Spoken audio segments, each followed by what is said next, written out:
काल मी कामानिमित्त कोल्हापूर नाक्यावर गेलेलो. तिथं मला हे दृश्य बघायला मिळालं. आता विषय असा होता, काय झालेलं तुम्हाला पण माहित आहे की आपल्या हायवेवरच्या ब्रिजचं काम चाललंय. त्यामुळे रस्ता कुठं पण कसं पण काढलेला आहे. मग त्यातच आता लोकांनी काय केलेलं, एक छोटी वाट होती, म्हणजे तो रस्ता नव्हता, पण ही लोकांनी तयार केलेला रस्ता होता. म्हणजे कुठनं पण गाड्या कुठं पण लोक घालत होती. जेव्हा मेन हायवेनं बसणं आपला रस्ता कराडात घुसतो, त्याच्यासाठी एक त्यांनी छोटा रस्ता बनवला होता आणि त्या ढिगाऱ्यावर मातीच्या गाड्या आत घालत होती. आणि त्याचबरोबर विषय असा होता की मेन हायवेवर येणाऱ्या गाड्या त्या थांबवत होतीत आणि त्याच्या मधोमध गाड्या घालत होत्या. चुकून जर एखादा ट्रक त्यांच्या अंगावर गेला तर काय होईल तुम्ही मला सांगा. मग त्या ट्रकवाल्याला मारायचं. बरं, ट्रकवाल्याला मारलं तरी ठीक आहे, काय प्रॉब्लेम नाही. हे माणसांचं असते चुकी, टू व्हीलरवाल्यांची असते, पण ट्रकवाल्याला दामटायचं हे ठरलेलं असतं.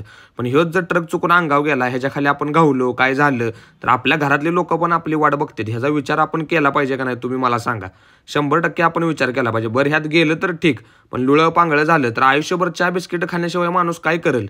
काय करू शकत नाही. त्यासाठी घाई गडबड करू नका. आयुष्यात आपल्या घाई गडबडीपेक्षा पण मोठं आयुष्य पडलेलं आहे.